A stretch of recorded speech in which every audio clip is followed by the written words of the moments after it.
हाँ जी, नमस्कार। राधे राधे, जय श्री कृष्ण। कैसे हैं सब लोग? बढ़िया, मज़े में, आनंद में। चलिए, ईश्वर आप सबको हमेशा आनंद में रखें, खूब मज़े में रखें, खूब स्वाध्याय करें, खूब अध्ययन करें और अपनी कर्म पथ के ऊपर लगातार बढ़ते चले। प्यारे साथियों, हम लोग बात कर रहे थे विजयनगर साम्राज्य की। कुछ फटाफट से जो है मैं 2 मिनट में आपके सामने वो चीज़ें रिवाइज करवा रहा हूँ और उसके बाद में हम बात करेंगे संगम वंश की। देखिएगा, हमने बात की कि विजयनगर साम्राज्य किस प्रकार से, एक तो प्रथम अखिल भारतीय साम्राज्य माना जाता है। हिंदू प्रथम अखिल भारतीय हिंदू साम्राज्य, ठीक है ना, ध्यान रखना। प्रथम अखिल भारतीय हिंदू साम्राज्य, ठीक है ना, क्या चीज? हिंदू साम्राज्य, ध्यान रखना इस बात का। प्रथम अखिल भारतीय हिंदू साम्राज्य कैसा? हिंदू साम्राज्य, ठीक है। आगे बात समझ क्लियर है? मैंने आपको कहा कि मोहम्मद बिन तुगलक ने वस्तुतः कांपिल्ली या कांपली के ऊपर क्या किया था? आक्रमण किया था। 2 भाई थे, उनको दोनों को अपने साथ में जो है बंदी बना करके ले जाता है। और दोनों भाई कौन कौन से? हरिहर और बुक्का। दोनों को इस्लाम धर्म कबूल करने की शर्त रखी गई। दोनों ने मना किया तो दोनों को जेल में डाल दिया गया। उनको ऐसे लगा कि यार ये तो मार देगा यहाँ पे, इसलिए दोनों ने षड्यंत्र रचा कि एक बार जो है हम इस्लाम कबूल तो कर लेते हैं, ठीक है, बाद में आगे की चीज़ें आगे देखेंगे। तो दोनों ने इस्लाम कबूल किया और कबूल करने के बाद में जो है जब उन्हें दक्षिण भारत अभियान के ऊपर भेजा तो वहाँ पर उन्होंने अपने आप को स्वतंत्र घोषित किया और साथ ही साथ जो है विजयनगर साम्राज्य की उन्होंने क्या डाली थी? नींव। देखो, विजयनगर साम्राज्य की जो प्रथम राजधानी मानी जाती है वो है अनेगोंडी। कौन सी है? अनेगोंडी। ये याद रखना आप, बहुत महत्वपूर्ण प्रश्न आपका ये बनता है, ठीक है। वर्तमान विजयनगर हम्पी कर्नाटक, और हम्पी जो है वो विश्व विरासत सूची में क्या है? शामिल है। बहुत सारी चीज़ें वहाँ पर अद्भुत बनी हुई है, आगे बात करेंगे हम लोग, ठीक है ना। ये चीज़ ध्यान रखना, ठीक है ना। कुछ विद्वान, कुछ यात्री आए जिन्होंने विजयनगर की विशेष रूप से क्या की है? भूरी भूरी प्रशंसा की है। एक तो डोमिगोस ने कई बात आकार रोम के बराबर बताया और साथ ही साथ इस विश्व का सबसे सुव्यवस्थित नगर बताया था। ये बात आप लोग विशेष रूप से ध्यान रखना। वस्तुतः डोमिंगोस जो था वो पुर्तगाली यात्री हुआ करता था। 1520 से लेकर के 1522 के दौरान जो है ये भारत में रहा और कृष्ण देवराय के जो है दरबार के दौरान ये भारत आया था, ठीक है। आगे बात समझ क्लियर है?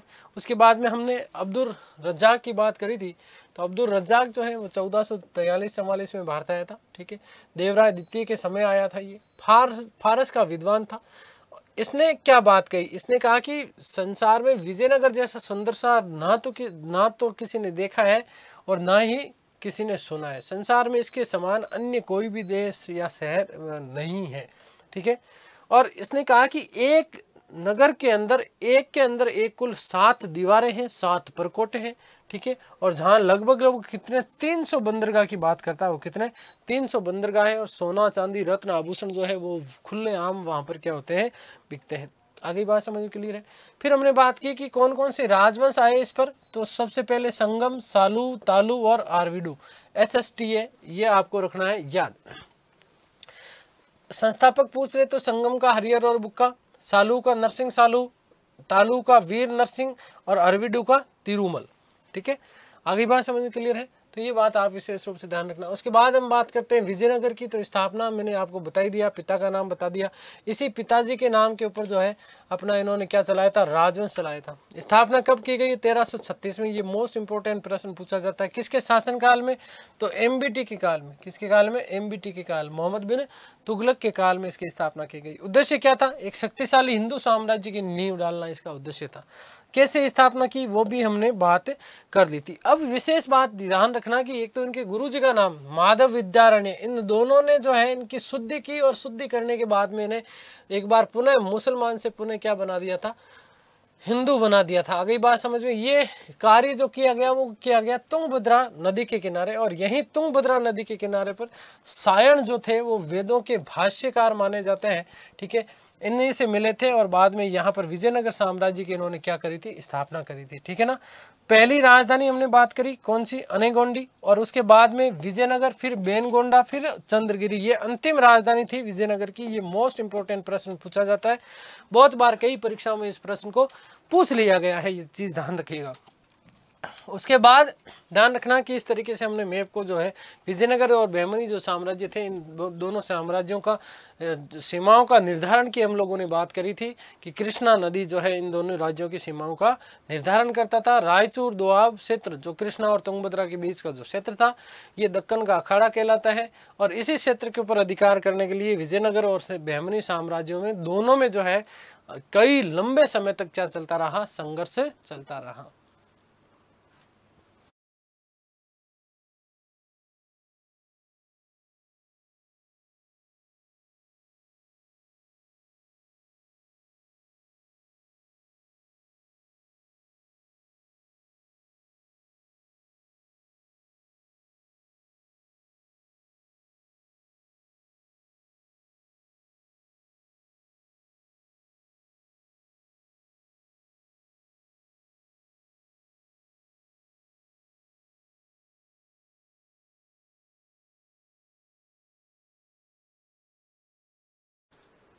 ठीक है, तो ये सारी बातें हम लोग कर चुके। ठीक है, अब जो विशेष रूप से हम लोग चर्चा करेंगे वो हम बात करेंगे संगम वंश की।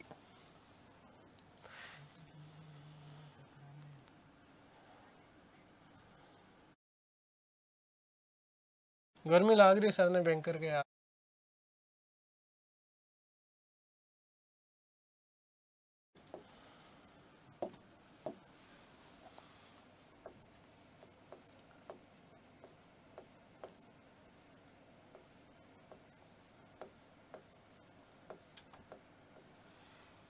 ठीक है, विजयनगर के ऊपर साम्राज्य करने वाला या शासन स्थापित करने वाला प्रथम जो राजवंश था, वो प्रथम राजवंश कौन सा था? विजयनगर। कौन सा था? विजयनगर राजवंश था। देखो, संगम वंश नाम क्यों पड़ा? तो इसके पीछे कारण था हरिहर और बुक्का। ठीक है ना, हरिहर और बुक्का जो थे उन्होंने अपने पिता के नाम पर इस राजवंश का नाम रखा, क्या? संगम वंश। हरिहर जो था वो बड़ा भाई था, बड़ा बेटा था, और बुक्का जो था वो संगम का छोटा पुत्र हुआ करता था। संगम यादव इनके पिताजी का क्या था? नाम हुआ करता था। तो शासक कौन बनेगा? सबसे पहले शासक कौन बनेगा? हरिहर। लेकिन हरिहर जो था वो देखो अपने छोटे भाई को भी बहुत ज्यादा तवज्जो देता था, बराबर का जो है उसको उत्तराधिकारी मानता था। किसको? जो है बुक्का को भी। किसको? बुक्का को भी। इसलिए 1346 ईस्वी में लगभग 10 साल बाद में, जब 1336 में इन्होंने साम्राज्य की स्थापना की है, तो उसके लगभग कितने साल बाद में? 10 साल बाद में उसको भी जो है एक तरीके से संयुक्त राजा बना दिया था। क्या बना दिया था? संयुक्त राजा बना दिया था। उससे पहले भी वो उसका जो है बहुत अलग रूप में जो है उसका सम्मान होता था उसके दरबार में। ठीक है ना, कहीं पर भी ऐसे नहीं होता था कि हाँ ठीक है राजा यही है। ठीक है, क्योंकि अपने भाई से बहुत ज्यादा क्या करता था? प्रेम करता था। इसलिए 1346 में तो वस्तुतः जो है अनेगोंडी का उसको क्या बनवा दिया गया? शासक ही बनवा दिया गया था। ये बात याद रखना। वहीं पर हम बात करेंगे हस्तिनावती की। किसकी बात करेंगे? हस्तिनावती की। चलिए बात करते हैं। देखिएगा कि हरिहर व बुक्का ने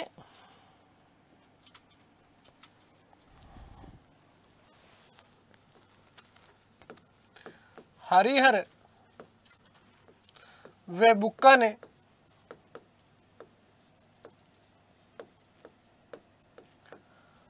अपने पिता के नाम पर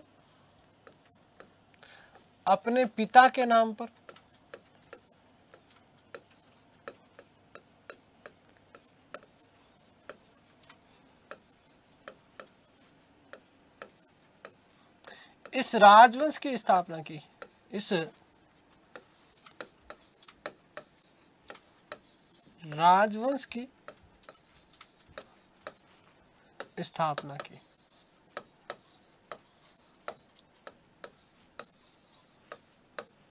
ठीक है, बात कर लेते हैं शासकों का क्रम या प्रमुख शासक।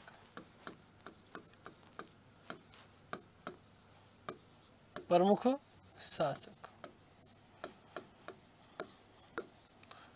प्रमुख शासक।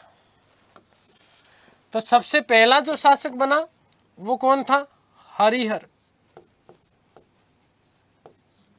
कौन था? हरिहर।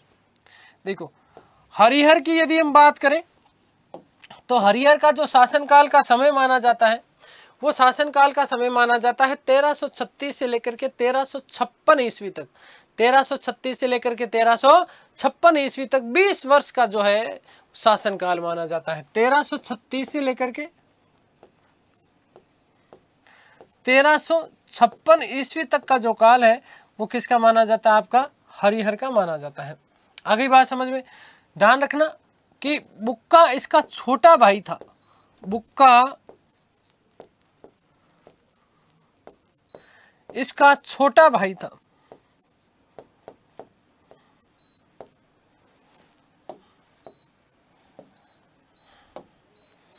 छोटा भाई था जिसे उसने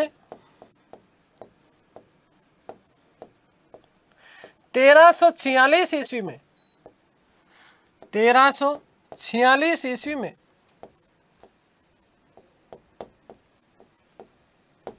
संयुक्त राजा बनाया।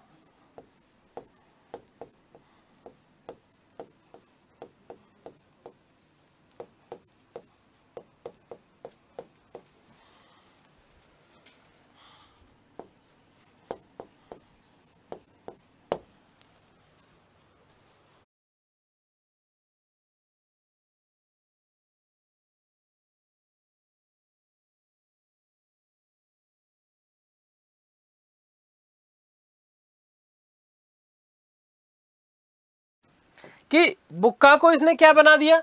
छोटा भाई था बुक्का, ठीक है, इसको उसने संयुक्त राजा बना दिया। क्या बना दिया? संयुक्त राजा बना दिया। अनेगोंडी का क्या बनता है? ये शासक बनता है, जिसे हस्तिनावती भी कहा जाता था। ठीक है, आगे बात समझ में क्लियर है ना? देखो ध्यान रखना, इसी हस्तिनावती को क्या कहते हैं? वस्तुतः हम्पी कहते हैं। क्या बोलते हैं?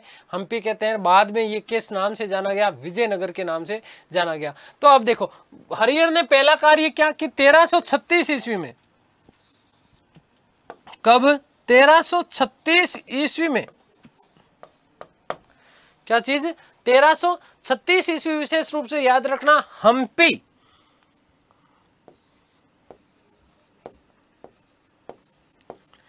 हम्पी का दूसरा नाम भी आपको मिलता है। क्या नाम मिलता है? हस्तिनावती।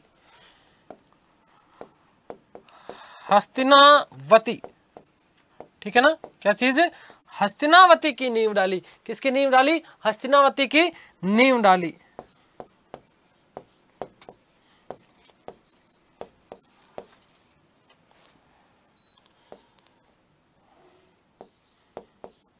जिसे बाद में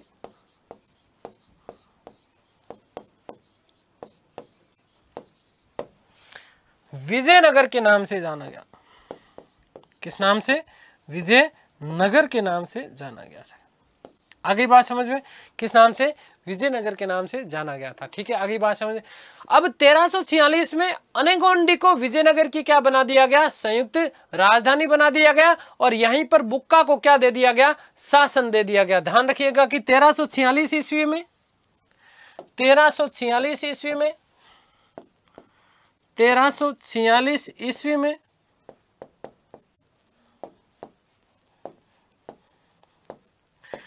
अनेगोंडी को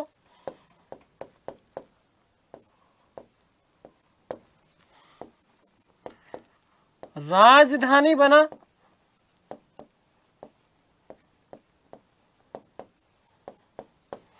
बुक्का को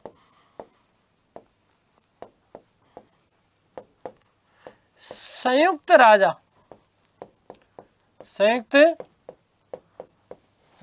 घोषित कर दिया गया, राजा बना दिया गया। ठीक है, आगे बात समझ में। तो ये बात आप लोग विशेष रूप से ध्यान रखना भाई।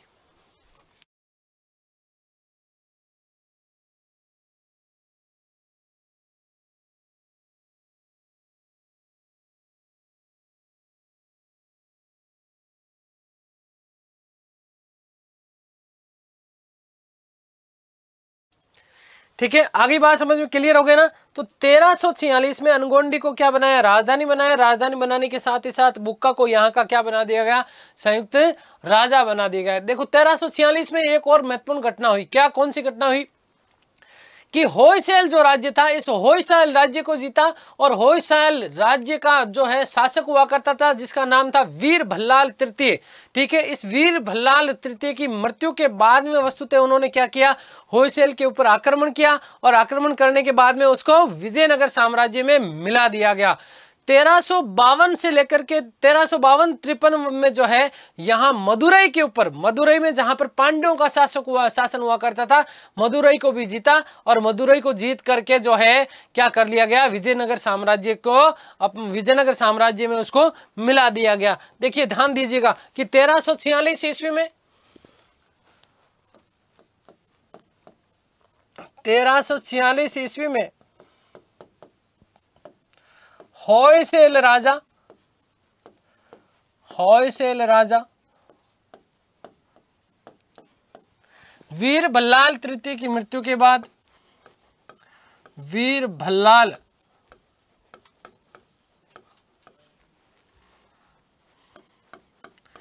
तृतीय की मृत्यु के बाद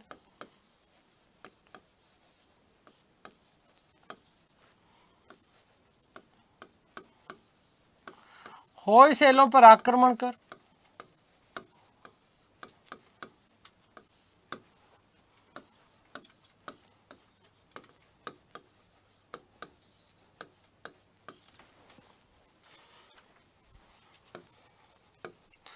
उसे विजयनगर साम्राज्य में मिला लिया, उसे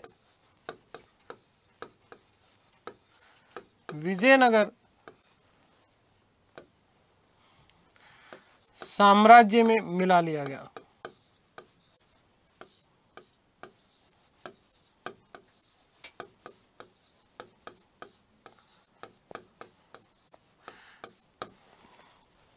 नेक्स्ट बात, 1352-53 ईस्वी में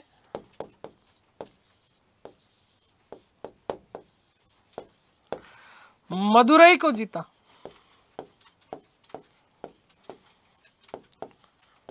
किसको जीता था, मदुरई को जीता। अब मदुरई को जीता, इसका मतलब जो है साम्राज्य का विस्तार यहां तक हो गया। ये पूरा का पूरा जो क्षेत्र है ना, ये पूरा क्षेत्र कौन सा था, मदुरई वाला क्षेत्र था। कौन सा क्षेत्र था, मदुरई वाला क्षेत्र था। तो इसका मतलब क्या हुआ कि जो यहां से प्रारंभ हुआ था साम्राज्य, वो साम्राज्य अब कहां तक पहुंच गया था, मदुरई तक पहुंच गया था। कहां तक पहुंच गया था, मदुरई तक पहुंच गया। लेकिन इसी दौरान 1355 ईस्वी में, 1355-56 ईस्वी में वस्तुतः हरिहर की क्या हो जाती है, मृत्यु हो जाती है। हरिहर की क्या हो जाती है, मृत्यु हो जाती है। और हरिहर की मृत्यु के बाद में उसका भाई, जो कि अब तक संयुक्त राजा के रूप में था, बुक्का, उस बुक्का ने क्या किया, प्रशासन संभाला। ध्यान रखिएगा कि 1355-56 या 1356 ही लिख दो मैं सीधे, कि 1356 में 1356 ईस्वी में हरिहर की मृत्यु हो गई। हरिहर की मृत्यु हो गई।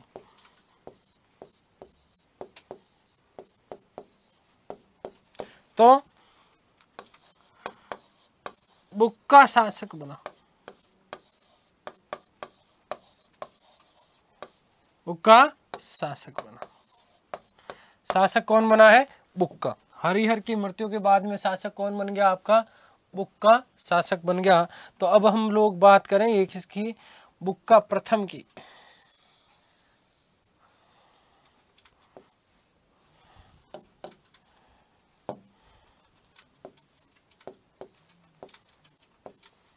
बुक्का प्रथम, ठीक है, बुक्का प्रथम। यदि बुक्का के शासनकाल की बात करें तो 1356 से लेकर के 1377 ईस्वी, 1356 से लेकर के 1377 ईस्वी तक का जो शासनकाल है वो किसका माना जाता है, बुक्का प्रथम का। ये हरिहर का भाई था।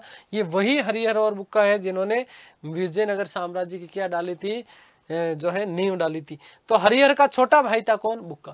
पहली बार बुक्का ने साम्राज्यवादी नीति का अनुसरण किया। क्या किया, साम्राज्यवादी नीति का अनुसरण किया। 1374 ईस्वी में जो है इसने अपना एक दूत मंडल भेजा था, कहां पर, चीन।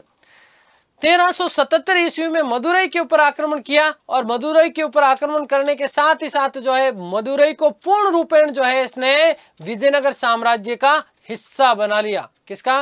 विजयनगर साम्राज्य का हिस्सा बना लिया। इसका मतलब देखो, अब जो है विजयनगर साम्राज्य का जो विस्तार है वो रामेश्वरम, ठीक है ना, तमिलनाडु, ठीक है, रामेश्वरम तक जो है इनका क्या हो गया था? विस्तार हो गया था। ये बात याद रखना कि विजयनगर साम्राज्य का विस्तार पहली बार रामेश्वरम तमिलनाडु तक किसके काल में हुआ? तो बुक्का के काल में हुआ था। ध्यान रखना कि इसने साम्राज्यवादी नीति का अनुसरण किया। इसने साम्राज्यवादी नीति का अनुसरण किया। साम्राज्यवादी नीति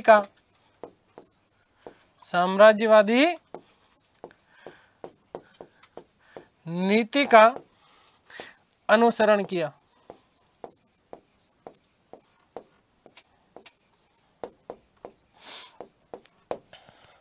दो चीजें विशेष रूप से, क्या चीज? एक तो ध्यान रखना कि 1374 में अपना दूत मंडल भेजा था कहां पर? चीन में। 1374 ईस्वी में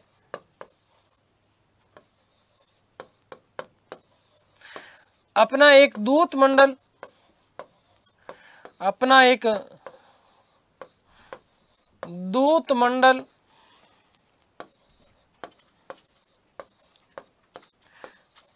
चीन भेजा। याद रखिएगा कि 1377 ईस्वी में, मोस्ट इंपोर्टेंट प्रश्न बन सकता है आपका, 1377 ईस्वी में 1377 ईस्वी में मदुरई के ऊपर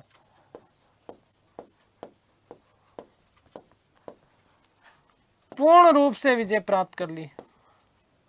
पूर्ण विजय प्राप्त कर उसे विजयनगर साम्राज्य में मिलाया। उसे विजयनगर में मिलाया। ध्यान रखना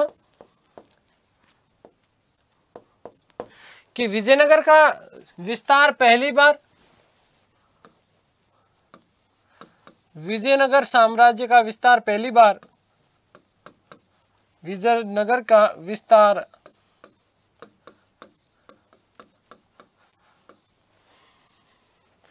पहली बार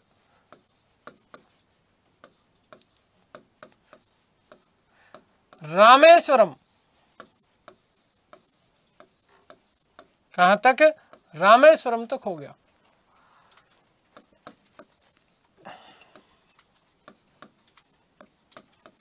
कहां तक हो गया था विस्तार? रामेश्वरम तक हो गया था। विजयनगर का विस्तार पहली बार जो है वो कहां तक हो गया? रामेश्वरम बोले तो कहां? तमिलनाडु। आगे बात समझ में क्लियर है? अब विशेष बात, अब यहीं से आपका प्रारंभ होता है विजयनगर और बहमनी संघर्ष, ठीक है ना। कौन से शासक के शासनकाल में विजयनगर और बहमनी साम्राज्य का संघर्ष प्रारंभ हुआ? तो ध्यान रखना ये संघर्ष प्रारंभ हुआ किसके? बुक्का प्रथम के शासनकाल में, ठीक है ना। ध्यान रखिए।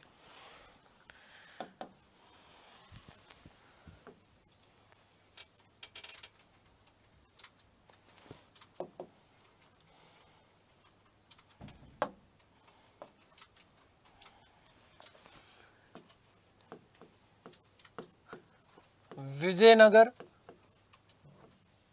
व बहमनी संघर्ष। अब देखिएगा, कुछ दो तो महत्वपूर्ण घटनाएं मैं बुक्का के जीवन की पहले बात कर चुका। कौन कौन सी? एक तो 1374 वाली, जब उसने चीन में अपना दूत मंडल भेजा। दूसरा 1377 जब उसने पूर्ण रूपेण जीत लिया किसको? मदुरई को। और मदुरई को जीतने के साथ ही साथ जो है विजयनगर साम्राज्य का विस्तार कहाँ तक हो चला था? ध्यान रखिएगा, विजयनगर साम्राज्य का विस्तार तमिलनाडु तक हो गया था, रामेश्वरम तक। कब प्रारंभ हुआ?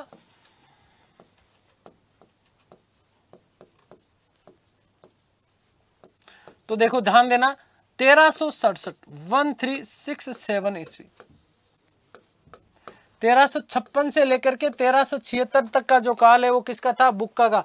तो आपसे सीधा सीधा पूछा जा सकता है किसके शासन काल में?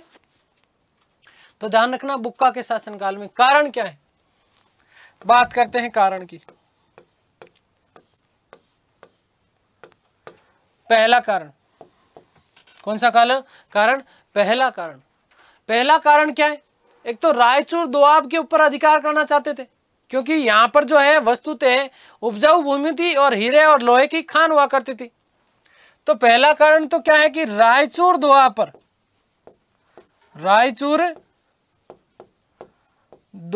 पर अधिकार करने हेतु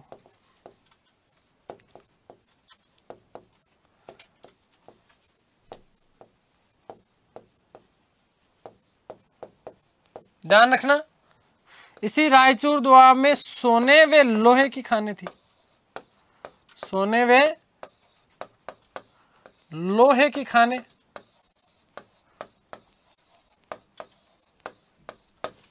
ठीक है। रायचूर क्षेत्र में सोने और लोहे की खानें थी। और दूसरा सबसे उपजाऊ क्षेत्र था,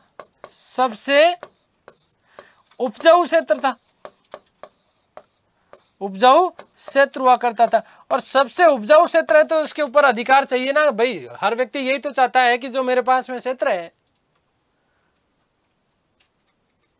उसके ऊपर क्या करें? हमारा अधिकार हो। और दूसरा कारण क्या? दूसरा कारण माना जाता है कृष्णा गोदावरी डेल्टा क्षेत्र। क्या चीज? कृष्णा गोदावरी डेल्टा क्षेत्र भी जो है वो क्या रहा? विवाद का कारण रहा। दूसरा कारण क्या है? कृष्णा गोदावरी, ध्यान दीजिएगा, क्या चीज? कृष्णा गोदावरी डेल्टा क्षेत्र।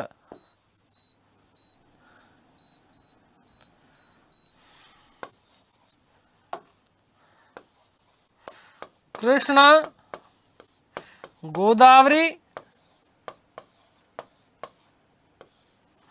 डेल्टा क्षेत्र, ठीक है। देखो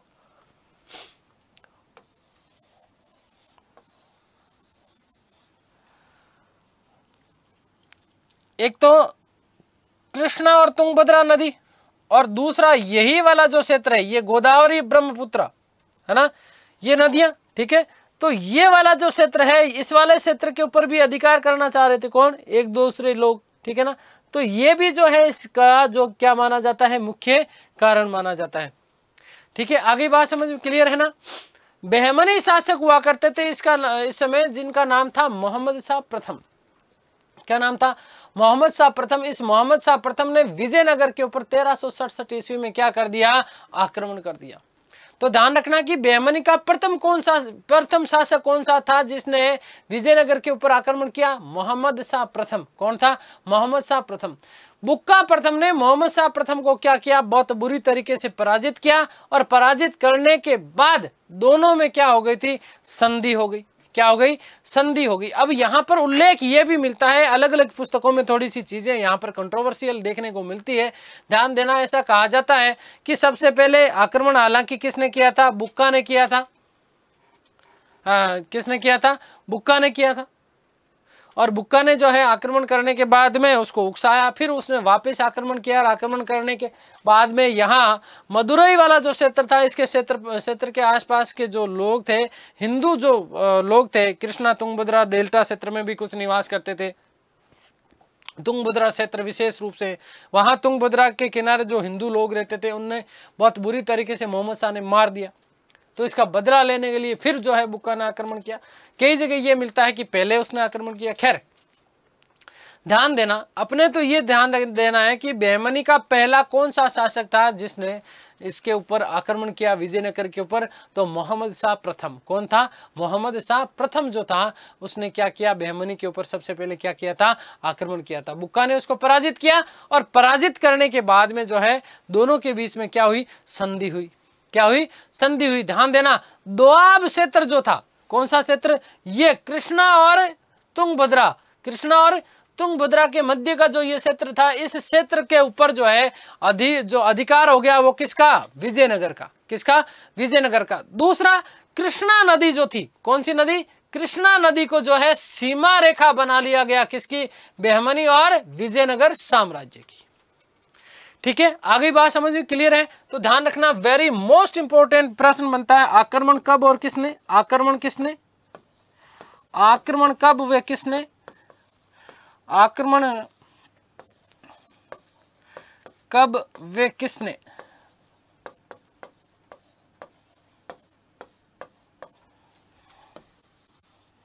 तो ध्यान रखिएगा कि बहमनी शासक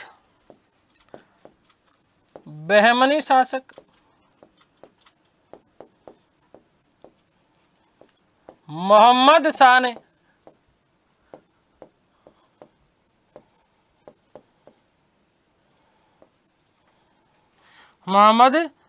ने आक्रमण किया। ठीक है, बुक्का प्रथम ने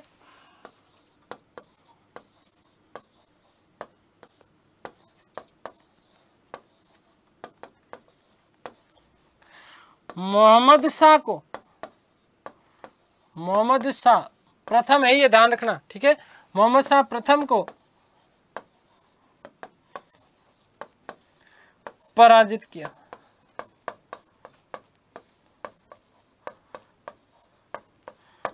क्या किया? पराजित किया था। आगे बात समझो, दोनों के बीच में क्या हो गई? संधि हो गई। क्या हो गई? संधि हो गई।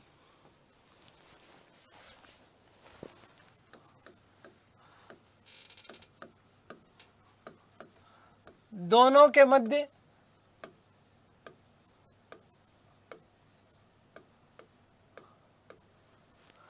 क्या हो गई? संधि हो गई। पहली संधि शर्तें देखो। नंबर 1 कि दोआब क्षेत्र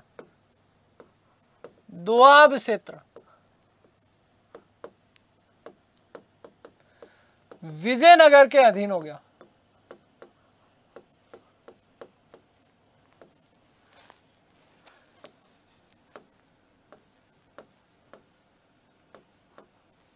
और दूसरा, कृष्णा नदी को,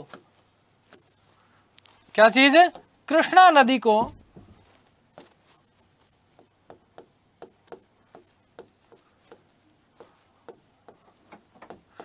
दोनों राज्यों की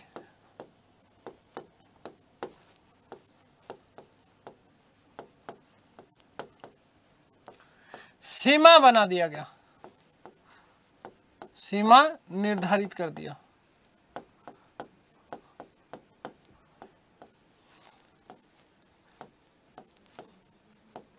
दो चीजें हुई, देखो ध्यान रखना। क्या चीज? एक तो दोआब वाला क्षेत्र मिल गया, रायचूर दोआब क्षेत्र। ठीक है, दूसरा कृष्णा नदी जो था वो वस्तुतः क्या बन गया? विजयनगर की सीमा हो गई। विजयनगर की क्या हो गई? सीमा हो गई। ठीक है ना, वस्तुतः कृष्णा नदी किसकी?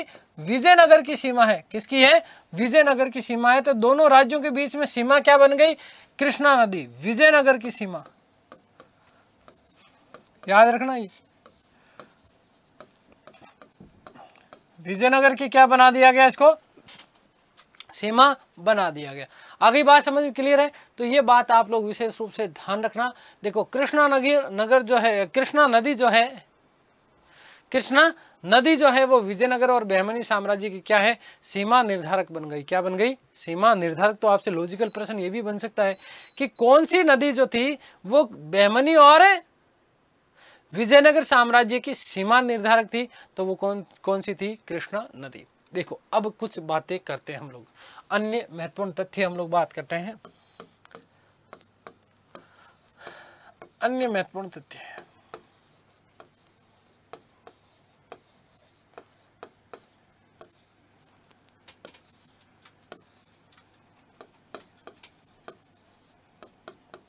क्या तथ्य? सुन लो भाई, ध्यान दीजिएगा।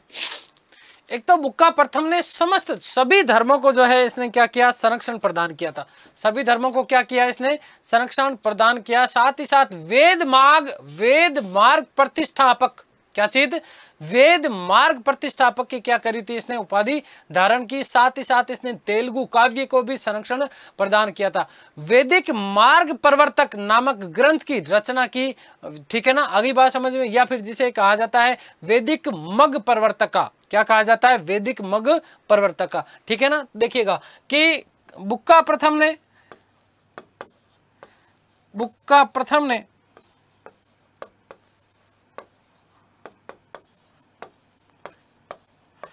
सभी धर्मों को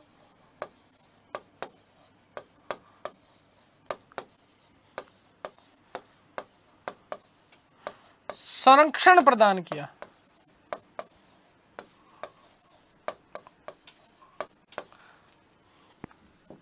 तथा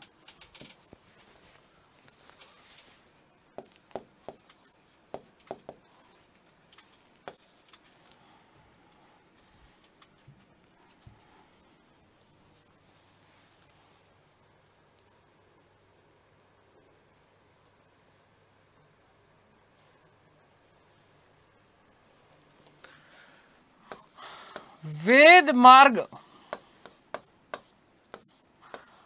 प्रतिष्ठापक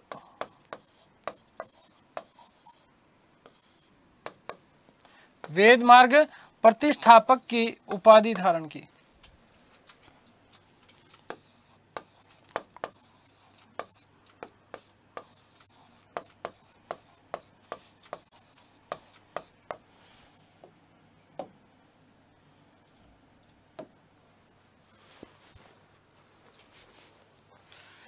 ध्यान रखिएगा कि इसने तेलुगु काव्य को संरक्षण प्रदान किया,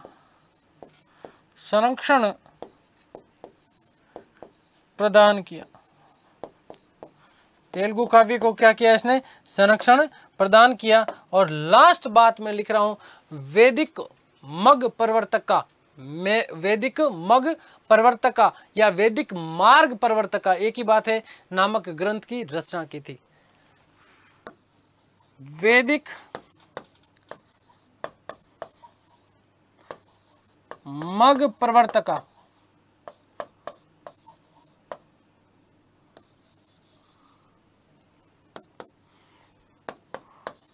नामक ग्रंथ की रचना की।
ठीक है, क्लियर।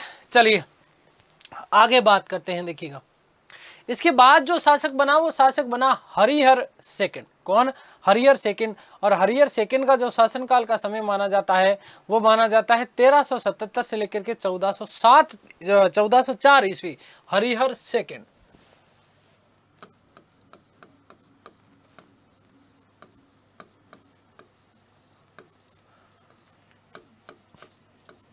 शासनकाल का समय ध्यान रखना 1377 से लेकर के 1404 ईस्वी, 1404 ईस्वी।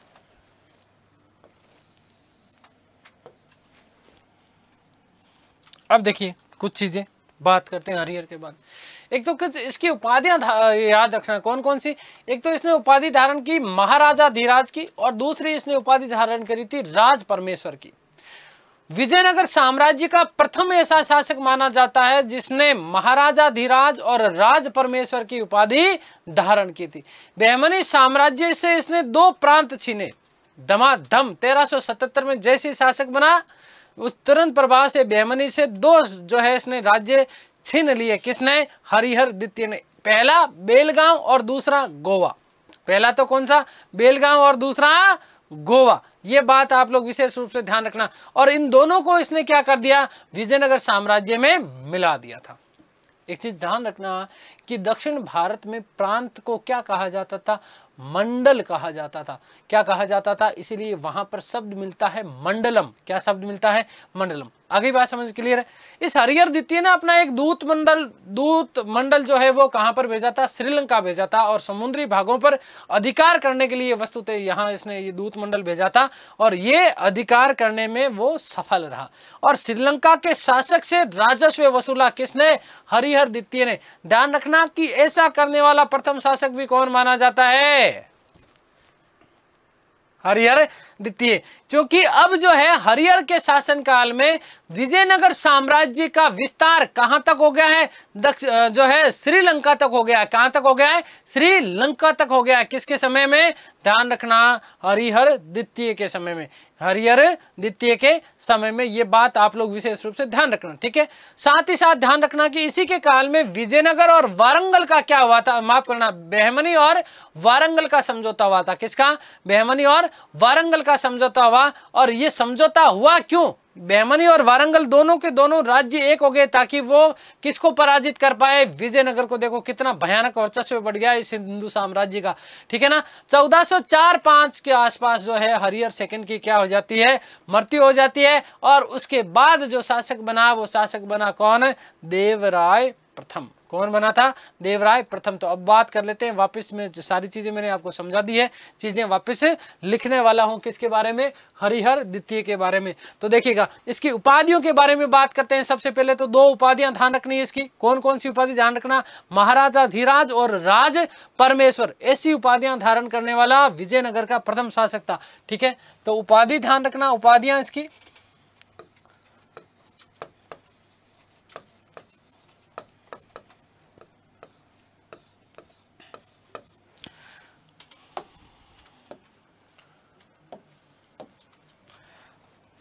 महाराजा धीराज,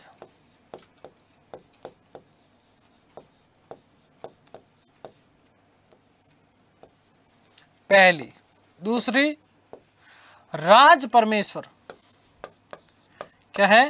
राज परमेश्वर।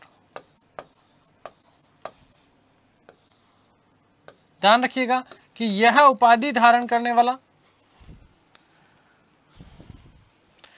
यह उपाधियां धारण करने वाला, यह उपाधियां धारण करने वाला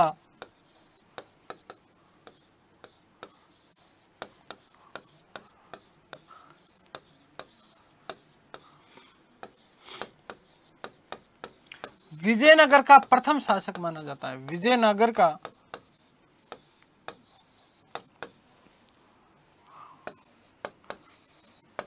प्रथम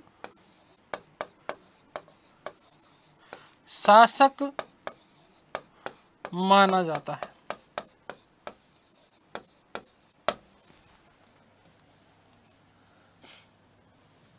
ठीक है। तो ये 2 उपाधियां आप लोगों को विशेष रूप से ध्यान रखना। कौन सा? महाराजा धीराज, और दूसरा कौन सा? राज परमेश्वर, ठीक है। आगे बात समझ क्लियर है। दूसरी महत्वपूर्ण बात क्या? कि जैसे ही शासक बना 1377 में, ध्यान रखना इंपॉर्टेंट है ये, 1377 ईस्वी में शासक बनते ही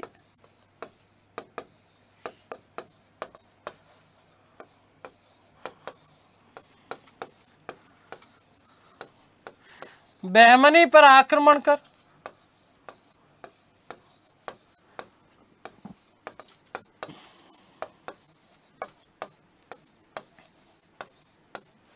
उसके दो प्रांत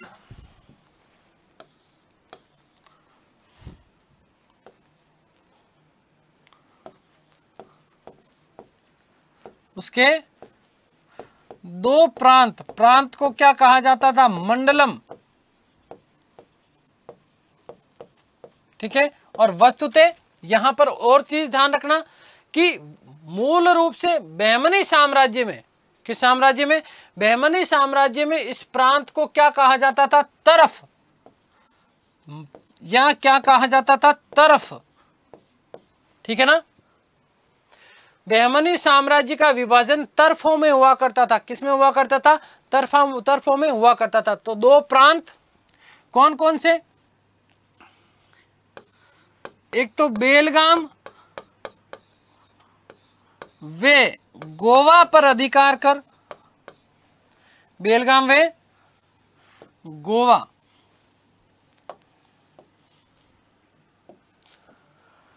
पर अधिकार कर,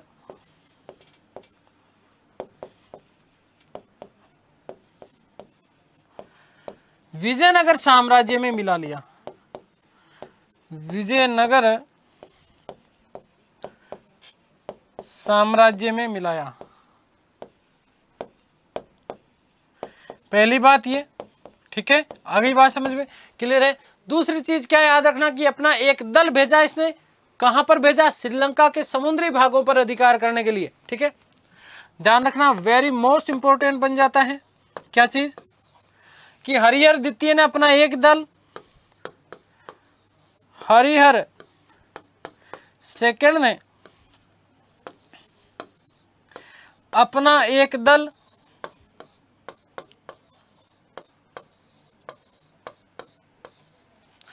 श्रीलंका के समुद्री भागों पर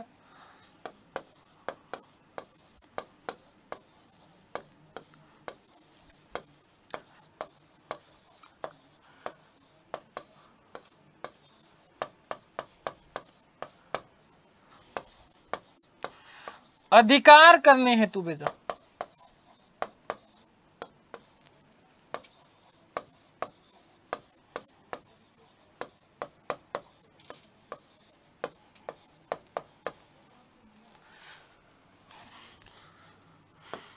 जो कि सफल रहा।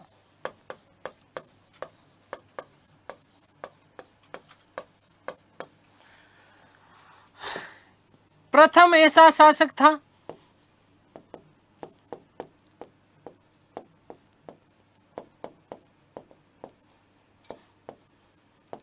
जिसने श्रीलंका के शासक को अधीन कर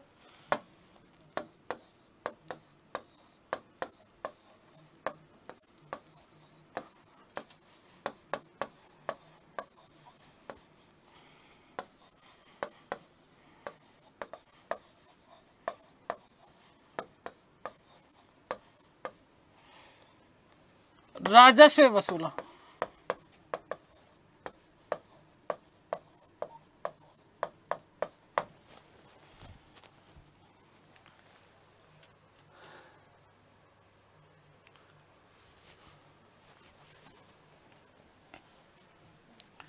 तो ध्यान देना कि इसके काल में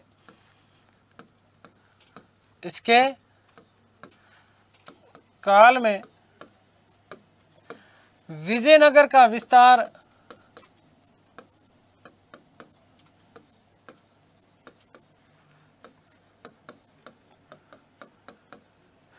श्रीलंका तक हो गया।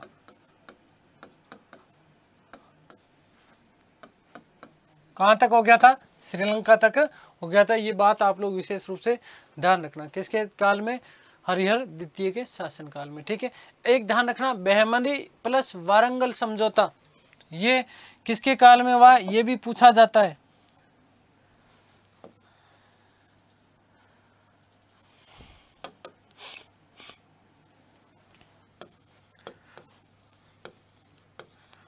बहमनी प्लस वारंगल समझौता।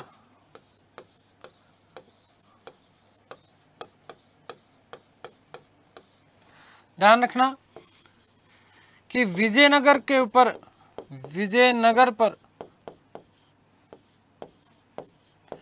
विजय प्राप्त करने हेतु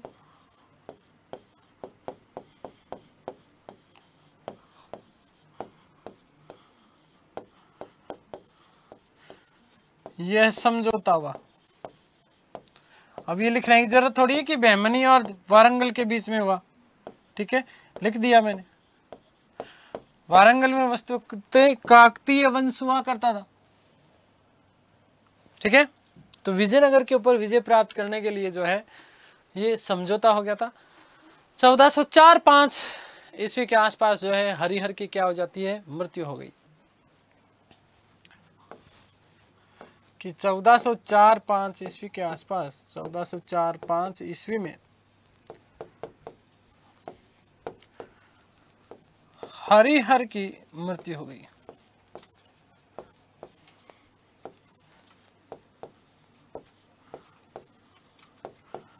ठीक है, और हरिहर की मृत्यु के बाद शासक बना देवराय प्रथम। कौन बना? देवराय प्रथम। चलिए इसके बारे में अपन बात करते हैं।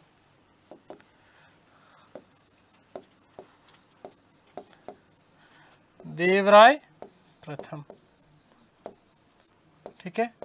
देखो देवराय प्रथम के यदि हम शासनकाल की बात करें तो 1404 से लेकर के 1422 ईस्वी, 1404 ईस्वी से लेकर के 1404 ईस्वी से लेकर के 1422 ईस्वी तक का जो शासनकाल है वो शासनकाल किसका है? देवराय प्रथम का माना जाता है। देवराय प्रथम जैसे ही शासक बना, शासक बनने के साथ ही साथ बहमनी साम्राज्य के शासक हुआ करते ताजुद्दीन फिरोज शाह, ताजुद्दीन फिरोज शाह, इस ताजुद्दीन फिरोज शाह के ऊपर क्या किया था? जो है आक्रमण किया। परंतु इस युद्ध में देवराय जो है वो पराजित हुआ। पराजित होने के साथ ही साथ दोनों में क्या हो गई थी? संधि हो गई और मजबूर होकर के देवराय को अपनी पुत्री का विवाह ताजुद्दीन फिरोज शाह के साथ में करना पड़ा। ठीक है, किसके साथ में करना पड़ा? ताजुद्दीन फिरोज शाह के साथ में करना पड़ा। और साथ ही साथ बांकापुर का जो क्षेत्र था, ये बांकापुर का क्षेत्र उसे क्या दिया गया? दहेज में दिया गया। तो देखिएगा कि शासक बनते ही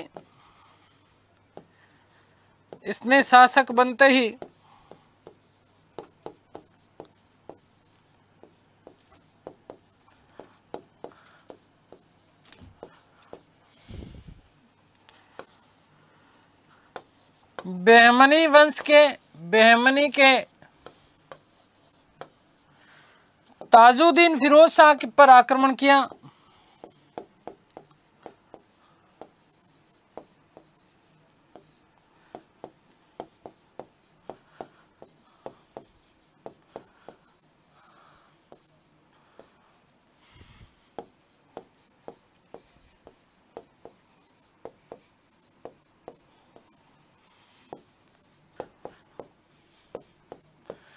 ध्यान रखना कि युद्ध में पराजित हुआ।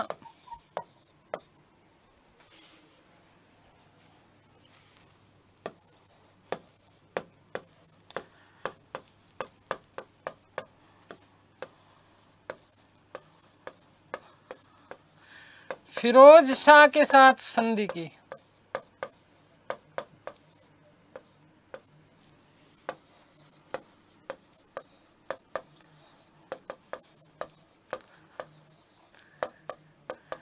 ठीक है, अभी पहली शर्त क्या है संधि की? कि अपनी पुत्री का विवाह किसके साथ किया? फिरोज शाह के साथ। और दूसरा ध्यान रखना कि पुत्री का विवाह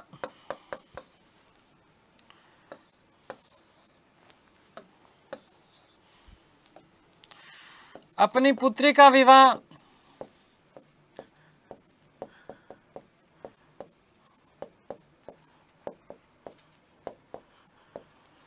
फिरोज शाह के साथ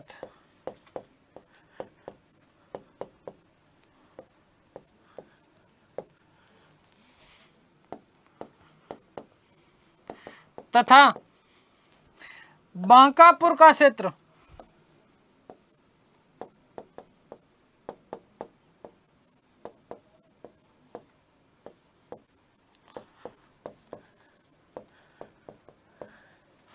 दहेज में दिया।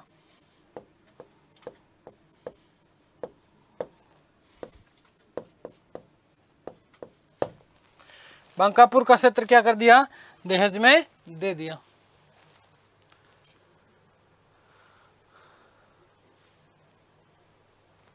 दूसरा क्या चीज? 10 लाख हूण स्वर्ण मुद्रा। हूण का मतलब क्या था? स्वर्ण मुद्रा। 10 लाख सोने की मुद्राएं जिसे हूण कहा जाता था। 10 लाख हूण, हाथी, रत्न और आभूषण जुर्माने में दिए। ठीक है। नंबर 2 यहीं पे लिख रहा हूं,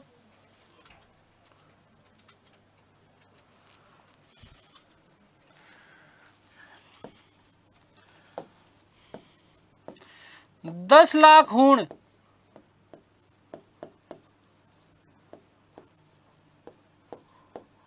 ध्यान रखना, स्वर्ण मुद्रा, स्वर्ण मुद्रा, हाथी व रत्न आभूषण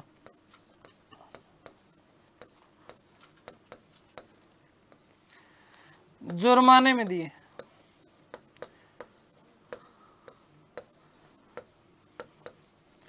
मतलब घर बैठे आग लगा ली। ठीक है, घर बैठे बैठे नुकसान करा लिया अपना, जाकर के खुद ने तो आक्रमण किया, और आक्रमण करने के बाद बेटी का भी विवाह करवाना पड़ा, और इतना सारा जो है उसको जुर्माना भी देना पड़ा।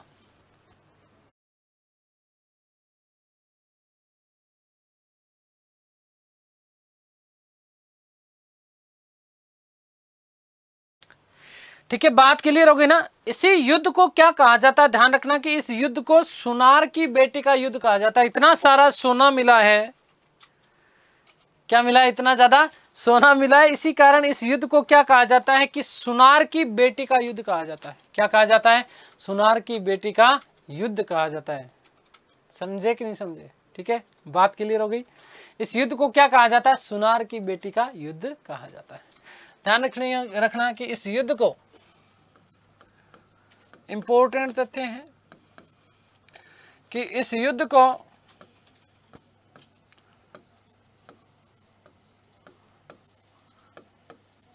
सुनार की बेटी का युद्ध, सुनार की बेटी का युद्ध कहा जाता है।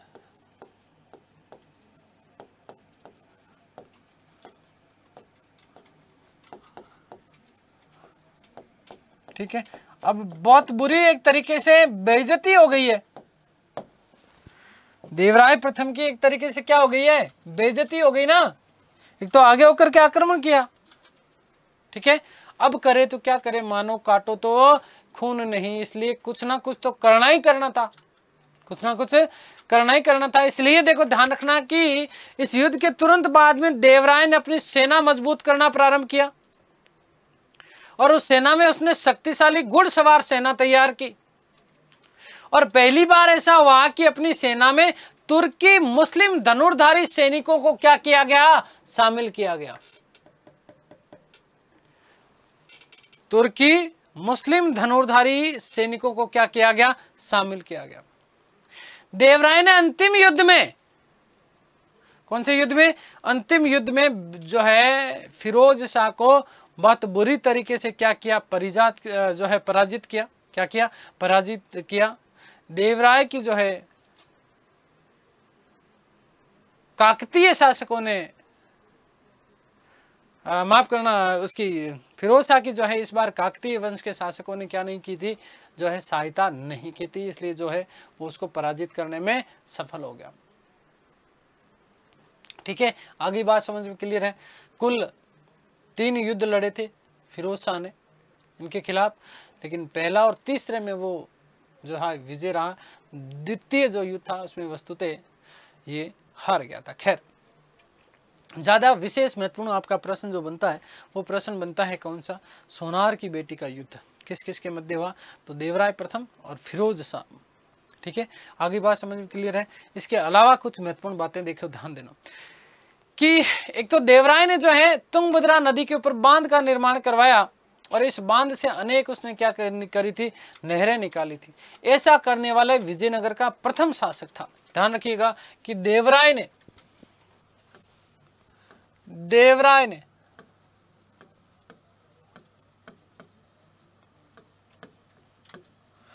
तुंगभद्रा नदी से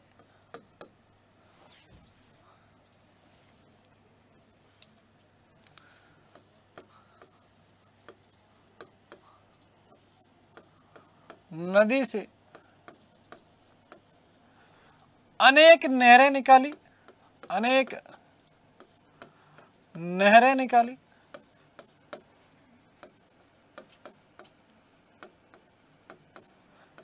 ऐसा करने वाला प्रथम शासक था। ध्यान रखना, ऐसा करने वाला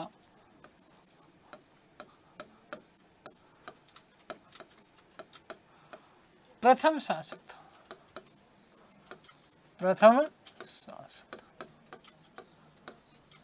प्रथम शासक था कौन, देवराय। कौन था, देवराय। आगे बात समझ में क्लियर है, ये याद रखिएगा। अब कुछ और विशेष महत्वपूर्ण तथ्य जहां से प्रश्न बनता है, देखो देवराय ने तेलुगु के प्रसिद्ध कवि थे जिनका नाम था श्रीनाथ। इन श्रीनाथ को इन्होंने संरक्षण प्रदान किया था और इसी श्रीनाथ ने हर विलासम, क्या चीज, हर विलासम नामक ग्रंथ की क्या की थी, रचना की थी। देवराय के दो पुत्र थे, एक का नाम था रामचंद्र और दूसरे का नाम था विजय बुक्का। ठीक है ना, क्या नाम था, एक का नाम रामचंद्र और दूसरे का नाम क्या नाम था, विजय बुक्का। दोनों ही जो है बहुत कम समय के लिए शासक बने, एक एक दो दो महीने के लिए। विजय बुक्का का पुत्र था जिसका नाम मिलता है देवराय द्वितीय। ठीक है, इस देवराय द्वितीय बाद में क्या बनता है, शासक बनता है, जो कि विजयनगर साम्राज्य का सबसे शक्तिशाली शासक बनता है। ठीक है, आगे बात समझ में, दोनों में कॉमन चीज क्या है, देवराय प्रथम और देवराय द्वितीय। ठीक है ना, देवराय द्वितीय पोता है, ध्यान रखना। देवराय द्वितीय जो था, उन दोनों ने ही जो है, देवराय प्रथम और देवराय द्वितीय दोनों ने ही जो है श्रीनाथ को संरक्षण प्रदान किया था और इन दोनों ने ही अपनी सेना में तुर्की मुस्लिम सैनिक क्या किए थे, इसने भर्ती किए थे। ये बात आप लोग विशेष रूप से ध्यान रखिएगा। देखिए वापस बात करते हैं कि देवराय प्रथम ने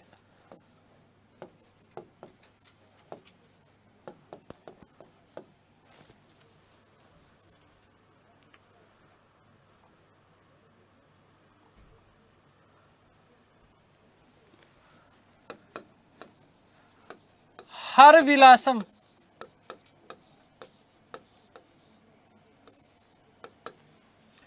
ग्रंथ के रचयिता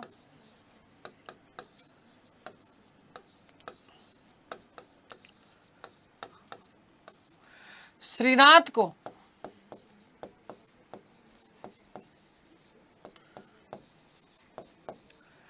संरक्षण प्रदान किया।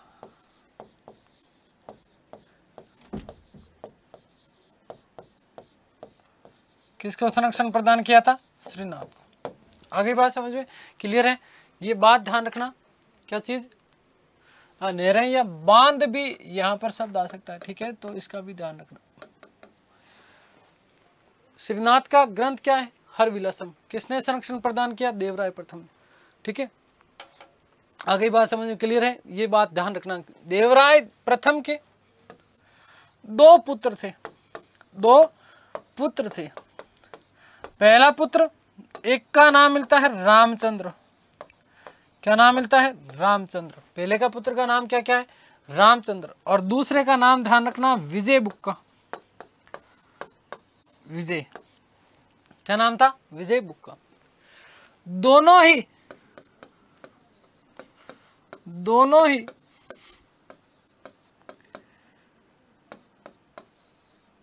1-2 माह हेतु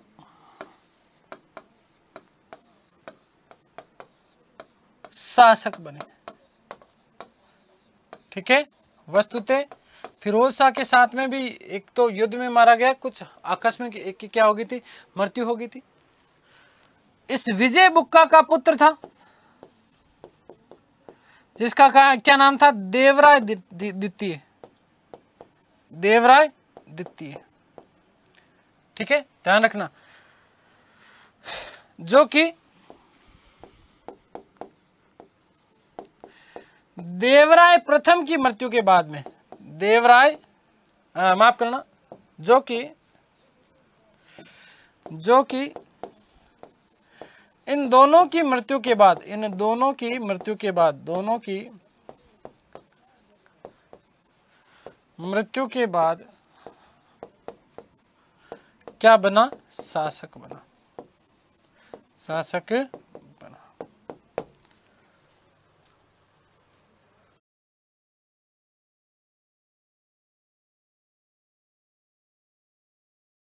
आगे बात समझ में, तो ये हमने बात कर ली शासकों की। कुछ अगली जो हमारी क्लास होने वाली, जहां हम बात करेंगे देवराय द्वितीय की, जो कि इस वंश का सबसे शक्तिशाली शासक माना जाता है।